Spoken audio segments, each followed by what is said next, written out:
Hello and welcome to episode 35 of the Real World Draft Series here on the channel using the CWA, as it is Edmonton's Epic Extravaganza, and of course, I would be remiss to not mention that this is the first time recording since this series has changed incredibly overnight from the passing of the big effing rig, Brodie Lee.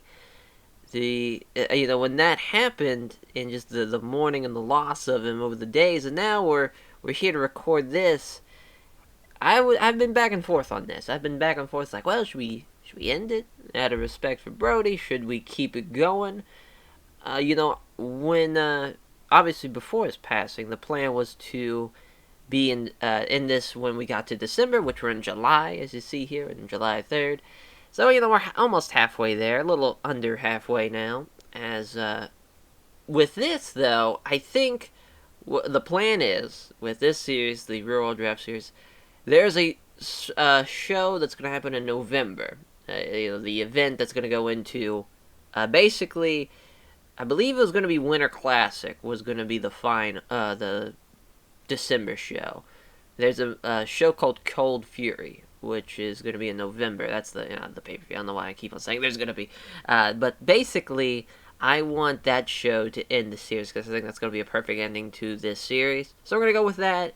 But, obviously, it's just going to be so weird with booking Brodie now. This is our way of still, using him in the real world. It's just kind of, it's a goddamn shame that we're here. But hopefully, nothing else like this happens in the near future, because Jesus, what a terrible year 2020 turned out to be. Hopefully 2021 now, we're a couple of days in, hopefully, fingers crossed, everything goes well. But so far, it's still looking like it's going to be a whole bunch of bullshit, but hopefully it turns the corner, and we get the 2020 funk away from us. As this show, it's lined up, ready to go. Without further ado, let's run the damn pay-per-view. As we have two pre-show matches. First of the two, Sami Guevara, Sexy Eddie. Sami Guevara gets the win in 10:08 with a 6:30. Just an easy little win for Sami Guevara. Nothing crazy there. But he's got a 58 for Sami Guevara. As the next pre-show matchup, Chris Hero, Noam Dar. Chris Hero with a 48, Noam Dar with a 44. 10:22 with the Hangman's Clutch getting the win as Chris Hero. Chris Hero desperately needed a win. And, both him and Noam Dar, I think, as far as new kind of guys that came in the roster, feel like they've kind of been swept up with kind of a lot of shit. Because, with an hour TV, and a lot of guys have already been a part of the roster, and there's a lot of big storylines going along, they're kind of on the outside looking into those big storylines that are going on, so it just kind of feels like they're getting overlooked by me as the booger. So I'm trying to mend that, as we have, just a mere couple of months left to book this thing. So we want to make sure everybody gets some type of spotlight or whatnot. As on to the opening video package, which is, Bryan Danielson. We have Sami Zayn, Kevin Steen, which is, they're going to be a part of the tag match against Brock Lesnar. And then Brodie Lee, the big effing rig, man, it's fucking crazy that he's gone. I still can't believe it. Just seeing that face. I was like, Jesus Christ. I just can't believe it. Sasha Banks and Trish Stratus, part of that opening video. As to open up the show, a nice little four-woman matchup, a four-way, as Candice, LeRae, Beth Phoenix, Natalya, Neidhart, and Taya Valkyrie. As Candice gets the win on, pinning Beth Phoenix with a Heartbreaker. Just kind of made sense. Best of the weak link. Might as well just have her lose here. And Candice is doing a great job. She, had just a huge, really, debut in the way she debuted on the roster. But now, as far as Natty and Taya and whatnot, at least she's above Taya. So that's interesting as far as the in-ring performance-wise. Just slightly below Natty's level. But, maybe she'll get there. Takes time. The next segment, Sheamus comes to the ring and he calls out to Ishii. He says, I'm looking for a bad motherfucker. I'm looking for a man that's going to square up, face me one-on-one. And Ishii comes out. They're going to have a match. As Sheamus and Ishii, 10 minutes, 9:46 to be exact. It's a bro kick finish. Sheamus and Ishii. With this mod, God bless Nathan, this was back in May. He basically converted a 2016 mod to 2020 and just kind of was what it was. I think if we did this, like, with a actual real-world mod that was, actually, like, perform like under the development of TEW20 in the mindset of it, I think this would be like a crazy fucking match to do. As far as like a match, Sheamus, even though he would tower over Ishii, I think that'd be an awesome fight, especially like a G1. Like, this would be fucking awesome.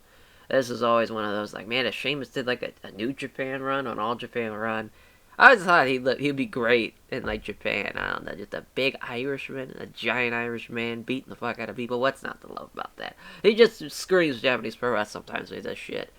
I'm just like, he'd be perfect there. But alas, that's probably never gonna happen. He's probably a lifer for sure. As the next matchup, it's an 8-man tag, Dark Order Sujiura Gun, as Takahashi Sujiura, and of course, the Violence Giants and Shinjiro Irie, as they're taking on, obviously, the Dark Order of Tommy Yen, Brodie King, and Evil Uno and Stu Grayson. A much different Dark Order here.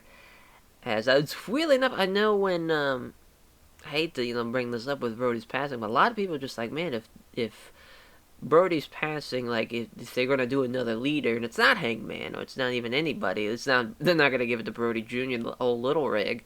That'd be awesome, but I don't think they would do it. Tommy M would be actually, like, really perfect for that role. That would just, if they want to keep that going, if they just want to be like a factionless leader out of respect for Brodie, that'd probably be my guess. But if they're actually gonna fill that void of a leader, Tommy M would be fucking perfect. He gets a 54. He outperforms everybody in this matchup. Again, this is... I'm not really sure if this is really just an age thing, or if this is just the mod thing, but I feel like... obviously, it's fucking Takahashi Sujiura was just a part of one of the best Japanese pro wrestling matches, as far as heavyweight matches, there's ever been, to be honest. Like, it was that fucking good. Him and go. You see here, he's got a 34 in ring performance.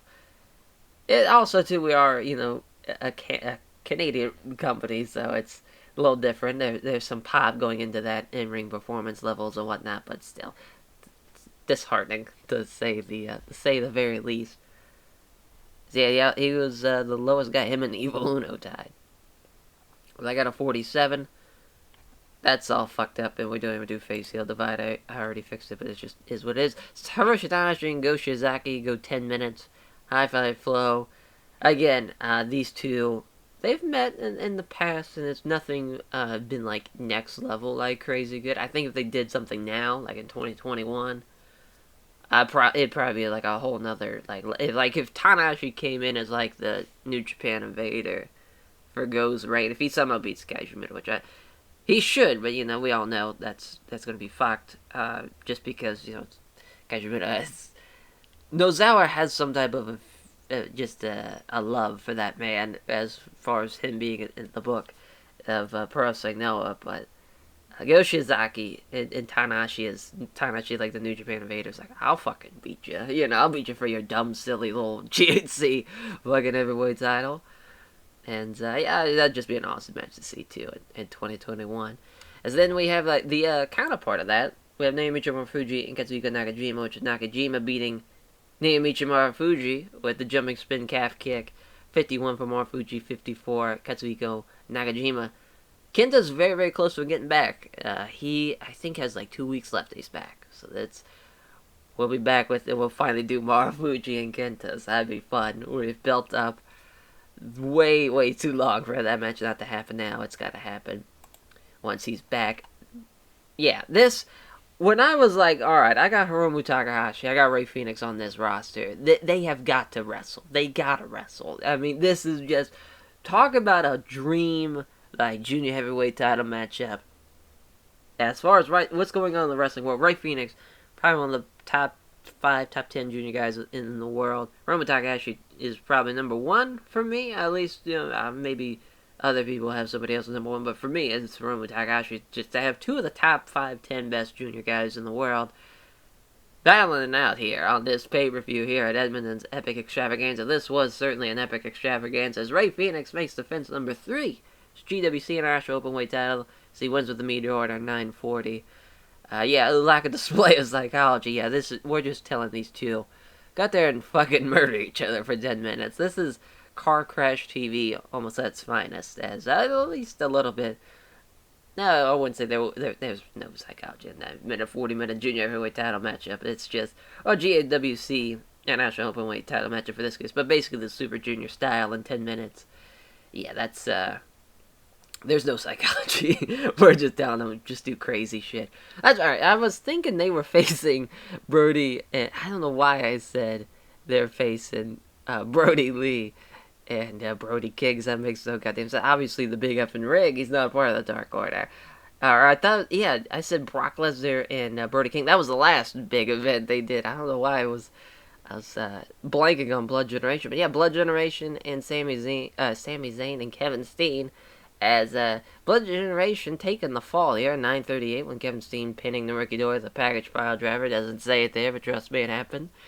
It's 72 for Kevin Steen, 68 for Sami Zayn, 55 for Shima, 51 to Rookie Door. Yeah, I mean, just felt like Sami Zayn and Kevin Steen, they needed like some type of match win on a big event. And this plays perfectly into that.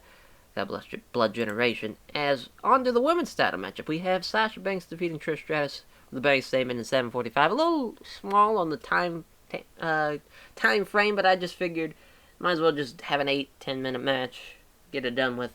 As afterwards, though, Paige and her confidant, her protege, her fucking whatever she is, it's still yet to be discussed on what Paige's plans. But the Storm is here. It is Toni Storm. And they take out Sasha Banks. There's some finishers. There's some page turners. There's, just a whole lot of shit. Paige is directing traffic out there, just telling Toni Storm to do, just giving her instructions. Taking out Sasha Banks, leaving her land. Toni Storm poses with the belt. As we cut the commercial break, we come back. As Miz and Morrison taking on the Young Bucks for the CWA Canadian Tag Team titles, as the Bucks get the win and 13-15 with the Meltzer driver. Yeah, I mean they make magic together, these two. Morrison against the Bucks is like really fucking like a perfect little matchup. They did great stuff here. You see a whole lot of fucking green. So I got a 67, and then to the co-main event. Alright, so we have Brock Lesnar, Brodie Lee, two fucking monsters going at it. There's interference from Dark Order. And in the end, Brodie fucking Lee overcomes all that and gets the win against Brock Lesnar. So, what this is going to be, originally before Brodie passed, it's going to be Brock and Brodie, obviously. That had been hyped up before his passing. Brock was going to beat him here. And then they were going to have the rematch in August. And Brodie was going to beat him. And then they'll have the trilogy in September. He would have beat him there. But the plans have certainly changed. I felt like that was the right decision anyways. I was like, might as well make a big star out of Brodie. Have him be the one to beat Brock one-on-one. I mean, there's only been two guys that have beaten him. And it's Bryan and him now. And I just feel like that's perfect. And he got a 74 too. It's fucking the big effing rig. Getting a big win. Overcoming all the Dark Order bullshit, and he beats Brock Lesnar. And the Stu Grayson, Evil Uno, they were kind of just like flying in trying to take out Brodie, and Brock ends up getting hit by it instead, type of thing. Brodie throws him back in the ring, fucking big boots him, discus slayer at 1, 2, 3. Gets the win in 10:05. Yeah, this was a wild brawl. They were supposed to just brawl over the goddamn place, all over Rogers Place here in Edmonton. Blood was going to be spilled. People were going to get hit hard way. It was going to be a brutal war between these two, and Brodie Lee getting the win. Main event time, and it is Pac getting the win in 18:06 with the Black Arrow, thanks to the Blood Generation interference. Sami Zayn, Kevin Steen, they came out there to try to basically combat the interference and stop it from getting way out of hand.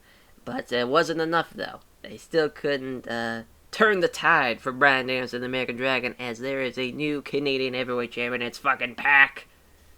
It is Pac.